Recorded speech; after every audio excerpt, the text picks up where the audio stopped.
The first week of the Overwatch League's 4th season was fantastic. There were some good games, some twists to keep you on your toes, and lots of different players and storylines to observe. It's been a while since we've done one of these, but it's time for another installment of the What I Noticed series. If this is your first time watching one, I usually like to make these at the start of the season just to kind of process everything and give you my initial thoughts. I will kind of be everywhere in this video since there's a lot on my mind, but a few of the general topics I plan to discuss are the metas, teams, individual players, production quality, and any other major subjects I feel the need to mention. I sadly do not have the time to talk about everyone and everything for that matter, so don't feel offended if I don't get to a certain player or team. And if I do skip out on something you wanted me to give my thoughts on, feel free to leave a question down in the comments section and maybe I'll get to it. Before getting into today's discussion, I wanted to give a quick word from DraftBuff, who are generous enough to sponsor today's video. If you have ever wanted to try fantasy esports, then DraftBuff is the place to be.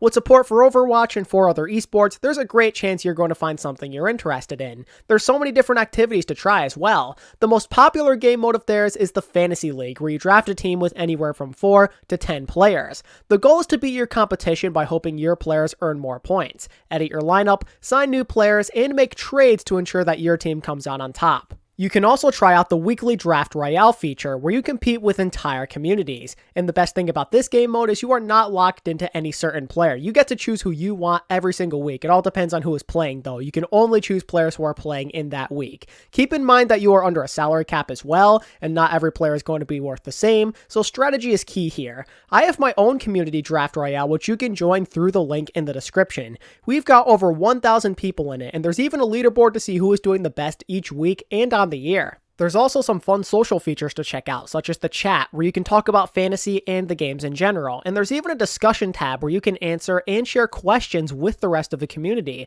There's always something to do, and it's completely free to sign up and play. Sign up today through their website or their mobile app. It helps me out a ton and makes videos like these possible to begin with. Special thanks to DraftBuff for this final promotion here in April, and now back to the video. Man, I don't know where to start. There's so much on my mind. I guess we could begin by touching on the meta. All there really is to say is that it's not totally set in stone, but I suppose that is to be expected because the beginning of the season is always filled with experimenting. Everybody's kind of trying out their own style for one reason or another. There isn't a common consensus on what to play all the time just yet, and it might remain that way for a few more weeks, if not longer. And yet again, it really seems to depend on the region and the map. In Asia, they seem to prefer more of the dive stuff as well as Sigma. They liked the Zen Brig combo a lot and were a bit more willing to play Mercy. On the flip side, NA played more Rush, but also some dive of their own. The compositions were pretty all over the place, and I'm all for it. Lots of different characters were getting their time to shine. I'm pretty sure every tank character in the game got played, which is wonderful. We've seen the game be completely dominated by specific tank combos in the past, so this was very refreshing.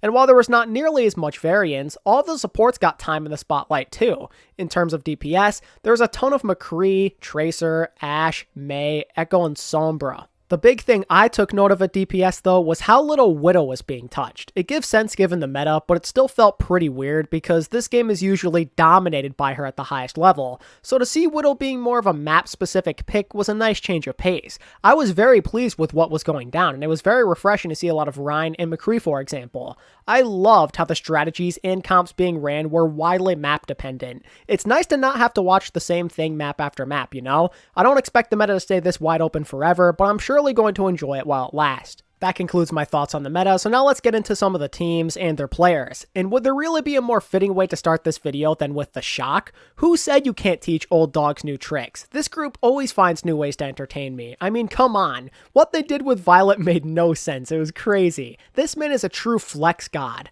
I thought we saw it all last year when they played Architect on flex support, but no. They're playing Violet at DPS now on payload maps. This man can literally do anything. It only worked against the Gladiators, but holy moly, I was not ready for that. It was such a weird switch up. I can't even blame the Gladiators for not knowing what to do, because Violet on DPS, that's weird enough on its own, but now you're including Glyster on the Tracer instead of Striker, which is very bizarre. What's crazy is that this was not the only fun strat they tried though. I know they lost the map in the end, but running the Soldier 76 comp on Ilios was also pretty wild. Usually the Gladiators are the ones to confuse their opponents, but the Shock pulled the Uno reverse card on them. And in terms of their new players, I have no major complaints. They all for the most part did their jobs, and I believe it was Mr. X who said it felt like those new guys gave this team life, and I 100% agree. They helped bring in newfound energy and motivation to help the older members of the team get through the year. Nero played a bit more than I expected, but I didn't think he was that bad, especially against the Glads. And how about FD God? I mean, my man picked up exactly where he left off in his rookie campaign,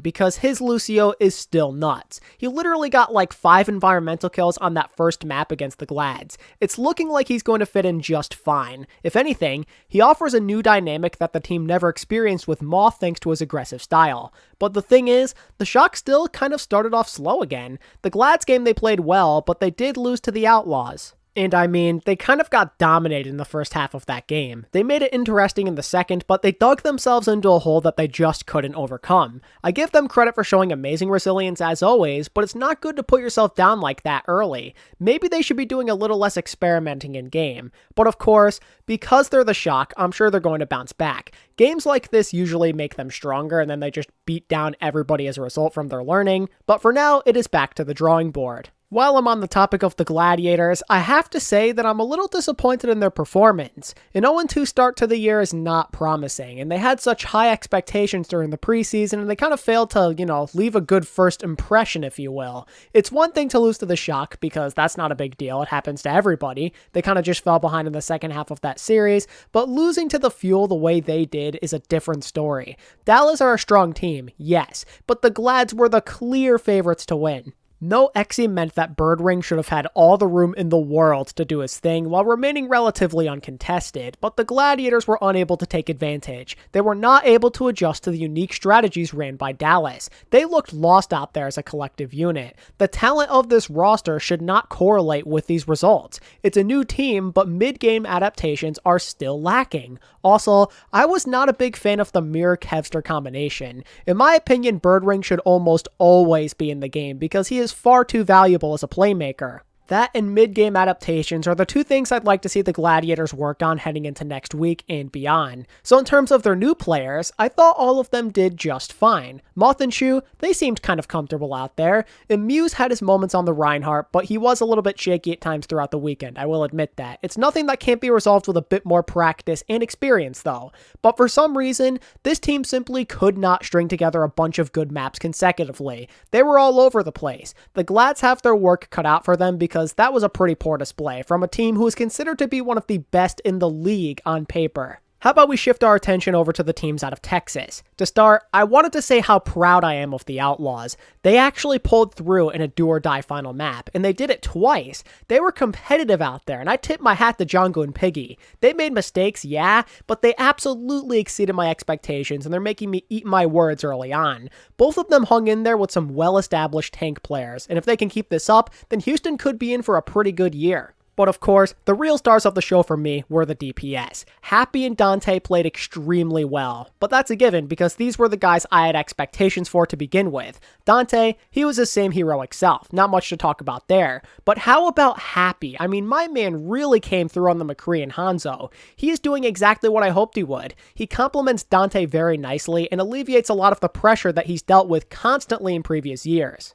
If he can play out of his mind the way he did against the Shock, the Outlaws could beat pretty much anybody in this region, I feel. Perhaps I underestimated Houston. It's a bit too early to say still, in my opinion, just because it's only been 1 week and anything can happen, but right now my preseason evaluation is definitely off the mark. I'm interested to see how they're going to fare as the meta evolves, though. How will they do if Rush becomes less relevant? That'll be a storyline to pay attention to as the season progresses. But for now, Houston fans, you should probably celebrate this moment. It's a great start for the year. Switching gears to the Dallas Fuel, their weekend was very interesting. Despite lacking Exy, they held their own. Their rush comps could not play up to their full potential, but it still did not matter. Sparkle, Doha, and Fearless played very well. Some of their comfort picks really put in the work at times, and I kind of feel bad they didn't have Exy because they very well could have had a 2-0 start. That win over the Gladiators, though, that was massive. They really gave them trouble with their strategies, and they took advantage of some maps that clearly favored their comms. But of course, they weren't perfect. They beat LA, but still did take an L to the Outlaws. Besides lacking a true hit scan, I felt that flex support was an issue at times. For some reason, both Fielder and Rappel were getting picked first in a lot of fights, and this especially goes for Rappel. I just cannot get my mind off that final map against Houston where he was dying constantly.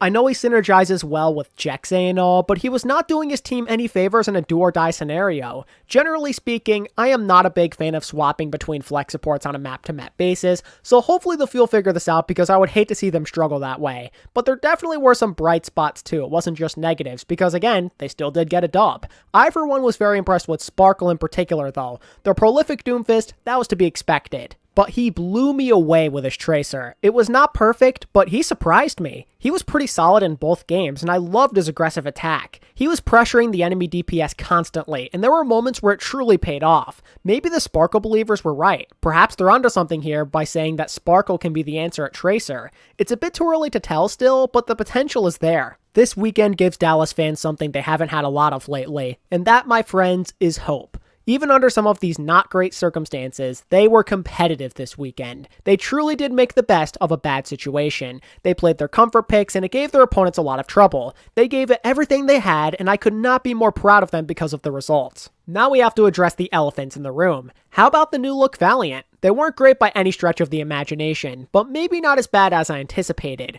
Crystal did pretty well given the circumstances. He made some nice plays on the Widowmaker and the Tracer. He's looking like he's going to live up to the reputation of being the star and leader of this team. But along with him, I thought Shou Cheng and Silver3 made some nice contributions on certain maps throughout the weekend. But the big takeaway in my opinion is the Valiant are not going to be a free win every single map. They took a map against Chengdu showing that maybe a win is in their future, and they even put up a decent fight against the Fusion at times. They still have a long way to go of course, but you never know what could happen in this league. If they continue to improve and they run into a team that is not doing so hot, they might be able to make some magic happen. Another team I was not so high on heading into the weekend who caught my attention was the Charge. Despite going winless, they showed me fight. The Shanghai game in particular showed some great signs if you support this franchise. Yes, they did get swept, but the first half of that series was pretty close, a lot closer than the score indicates, that's for sure. Some of their guys, they looked pretty good out there. I was really digging the dynamic of Kariv, and I guess I was really announcing his name wrong this entire time, but Choi Se-wan. They both stepped up big time.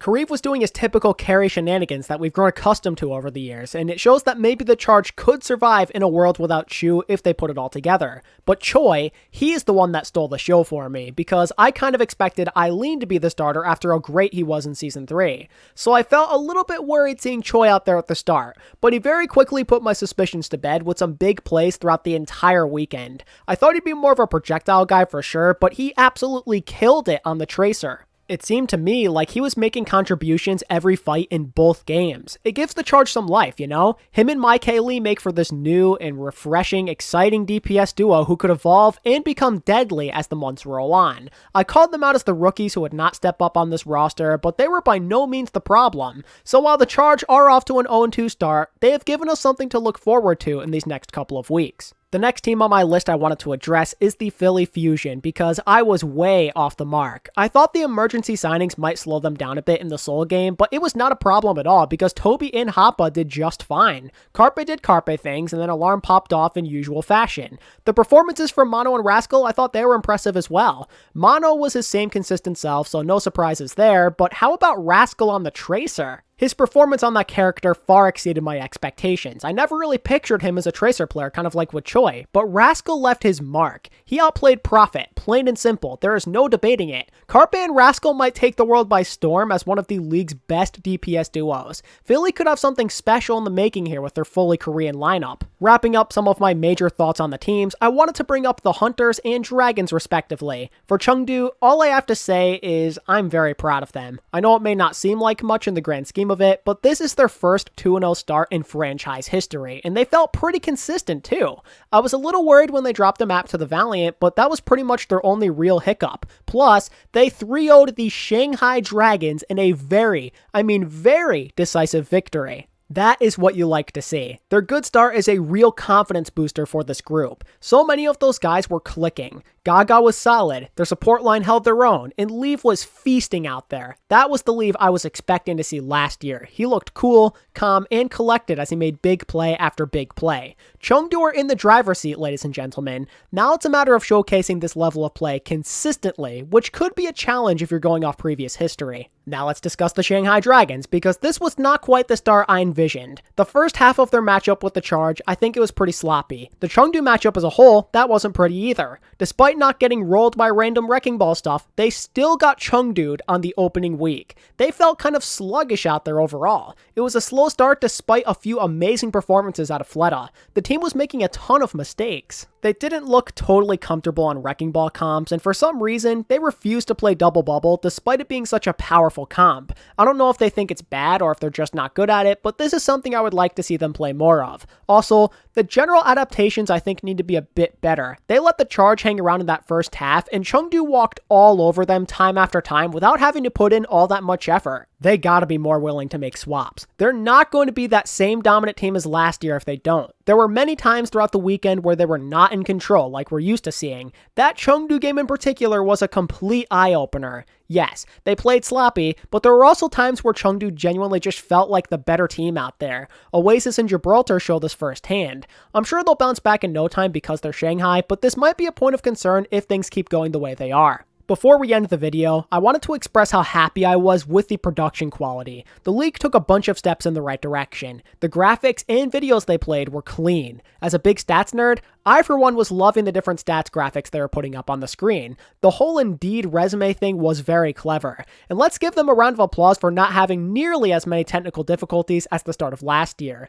Yeah, the gameplay was a bit choppy at times and there were some audio issues, but that's to be expected. Something else you love to see are all the different skits and bits they had going on. I was in disbelief that they even brought these back. After Season 1, I was convinced that the league was taking a more traditional production route. But here we are, and it's generally a very smart move on the league's part. For one, it's more enjoyable for the casters and the people at the desk. They love this type of stuff. But also, it gets the fans more interested in the pregame shows, so it's a win-win situation. Oh, and speaking of the casters, they all did a great job. Uber and Mr. X, classic. Sideshow and Bren, classic. I myself, though, was very, very happy to see Doa out there again. He was never my number one choice or my favorite caster for that matter, but the man is still a legend. The league hasn't really been the same since him and Monty left, so it was great to see him back on the mic. Along with that, it was nice to see Avril casting the league full time. Him and Achilleos are a pretty good combo in my opinion. They're both high energy casters, and I'm looking forward to listening to them more in the coming weeks. And that is pretty much everything I wanted to go over in this video. There's so much more I wish I could talk about, but time was unfortunately not on my side. If you enjoyed this video, be sure to give it a like and subscribe if you want more discussions like this one. And I also encourage you to leave your own thoughts on the weekend and any questions you might have down in the comment section. And as always, thank you all so much for watching. I really do appreciate your support. And until next time, this is ATP, signing out. Peace.